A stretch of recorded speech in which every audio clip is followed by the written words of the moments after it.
What's up, beautiful people? Today we're going to be checking out Jordan Peterson's thoughts on transgenderism. Let's get to it. This is why, it's funny because I think that, the issue that you started to become really politically prominent on, which is the Bill C-16 in Ontario and Canada, it was federal law. In Canada, the gender issue. Yeah. That's the issue where now the question that's constantly being asked, so why do you even care? Why do you even pay attention? And the answer is because... I was asked that earlier today. Oh, really? What did you say? I'm not letting the cat have my tongue.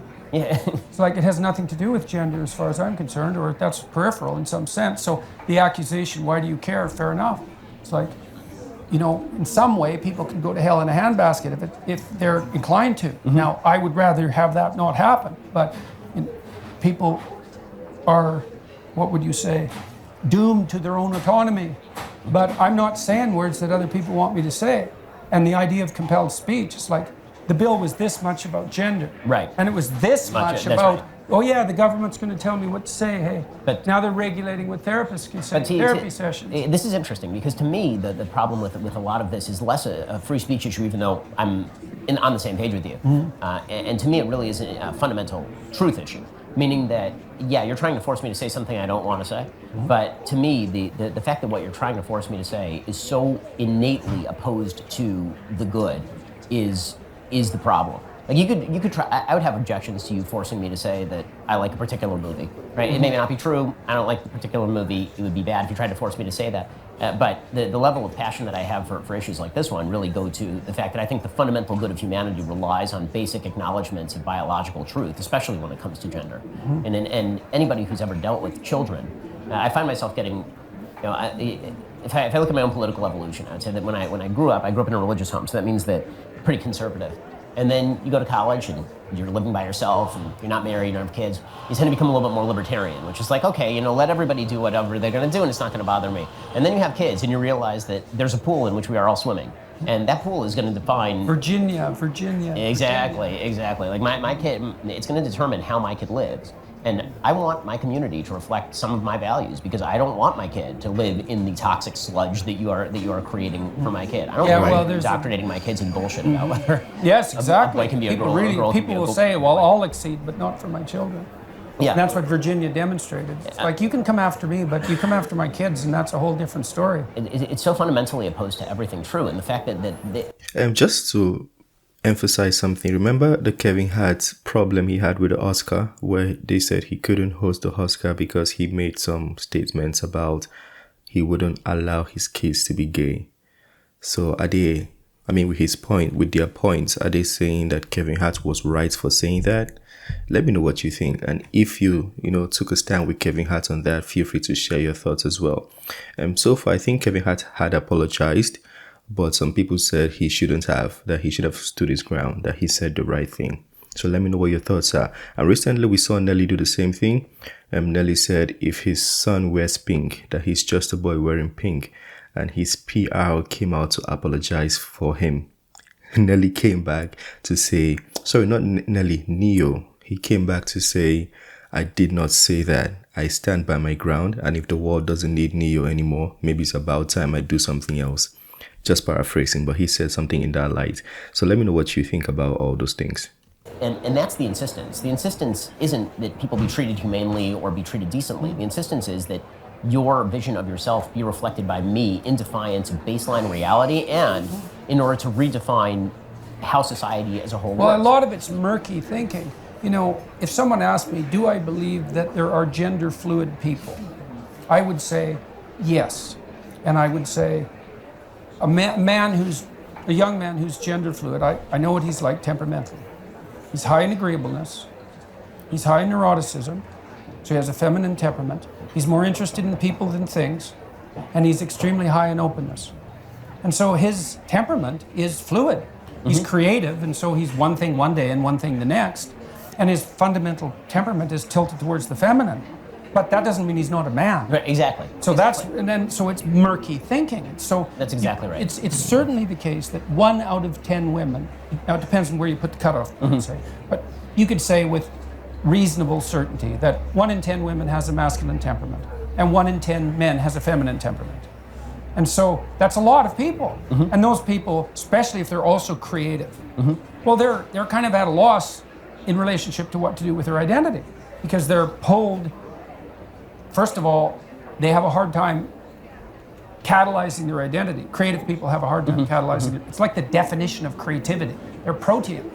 And so there have been people who play at the edges of gender identity forever. And fair enough. And sometimes that's even admirable if it's done in a sophisticated way. And it's charismatic. So you see it in Mick Jagger, you see it in David Bowie, you see it in people like Madonna as well, because Madonna had a hard edge, that was very masculine. And all the Marvel superhero women have a hard masculine edge. And so we find that charismatic because those people are also integrated. But the notion that there's such a thing as gender, that's not right. There's variability in personality and temperament. And the idea that there's no such thing as biological sex, that's just insane. It's insanity. They've abstracted gender from sex and then read gender back into sex as more important than sex. It's well, and then why insist upon the biological modifications? Right. If there's no such thing as sex, it's like, well, then just act out your role. Right. Leave your body alone because it's irrelevant anyways. Well, it turns out it's not irrelevant. You have to go through the surgical transformation, which is a pretty dramatic answer to a question that for 99% of people who are ambivalent about their gender identity would be best solved without surgical intervention. Yep. And then so now in Canada, because they banned conversion therapy, it's now all affirmation therapy. Right. There's no such thing as affirmation therapy. Right. No, it's insane. I mean, the semantic game that was used in order to say, well, conversion therapy, which was at one time using electric shock to treat homosexuals, and saying that that's the same thing as you have a gender-confused 12-year-old. Look, I had a 14-year-old kid who was a client of mine, and he was in the mid stages of puberty. He was a pretty creative kid. Agreeable kid as well, right? And that's important. So he had a bit of a feminine temperament. And that also meant he could be pushed around fairly easily. Well, there was an aggressively gay guy in his school was hitting on him and trying to convince him that he was gay. Well, he didn't know. So he wanted to talk to me about it. It's like, well, I was going to tell him. What the hell do I know about this kid? Exactly. And I wanted to hear what his problems were and how it might be sorted out, what he wanted. And like that's what you do in therapy, is you help people sort out their problems. Now this idea is you come to me with an axiomatic claim and you emphasize whatever it is about your identity, and my job is to rubber stamp it. It's like I'm not a therapist then. So this is not only insane, this insistence. Like I like to think of truth, untruth, and anti-truth. Right? And the notion that therapists affirm is an anti-truth, because look, let's say you come to me and you say, you have a proposition about yourself, and I say, no, I'm your therapist. No, that's wrong. It's like, that's not good therapy. But neither is you have a proposition about yourself and you're disturbed enough to come to a therapeutic session, and I say, yes, you're right. It's like, I don't know if you're right. And if you're so right, why are you here? Like, what are we talking about if you're already right? It's a destruction of basically the only form of therapy that we know to work. Yes, cognitive behavioral therapy. It's all about saying that so are the rest of them. They're all this is one of the things that's interesting about clinical psychology. Every single school of psychotherapy is predicated on the idea that free expression of thought or the free transmutation of behavior is curative. And it's true with cognitive behavioral therapy, just like psychoanalytic therapy. It's all the same thing. Free transmission of thoughts is curative. And also the other axiom of therapy is voluntarily expose yourself in measured doses to what you're afraid of. And so that's an interesting thing, because the psychoanalysts believed when the behaviorists first came up with exposure therapy, they had it formulated wrong. They thought you learn to be afraid. So you're normal, and then something hurts you, and then you learn to be afraid of it. That's wrong. You're always afraid, except when you learn not to. So they had it exactly backwards neuropharmacologically, and it really matters. This matters. That doesn't mean you can't learn some fears. You can. Some people still say that till today. Some people still say you learn to be afraid. As a matter of fact, I thought so until now. Yeah, I thought you were normal until something happened. People, the explanation they use is that's why a child can jump off a cliff, because they are not afraid and they don't know. Actually, it could be they don't know. They are ignorant of the fact, but if they knew, then they would be afraid. That's an interesting point. I'm confusing myself the more I think about it. Let me know what you think. Do you think Jordan Peterson is right on that? So you're always afraid but you learn not to be afraid. Wow, okay. Learn terror, right? So children Let me take it back a little bit. not, so they had it exactly backwards neuropharmacologically, and it really matters. This matters. That doesn't mean you can't learn some fears. You can, but mostly you unlearn terror, right? So children are afraid to get away from their mother. It's because they're afraid of the entire world. Well, you have to learn how not to be, and you don't learn that by habituation, because that was the idea. So you take someone who's afraid, they've been conditioned to be afraid, you expose them to what they're afraid of, and then you have them do relaxation exercises so they counter condition. Well, then it was discovered, and they don't have to do the relaxation exercises. It's like, oh, well, it still works, just exposure.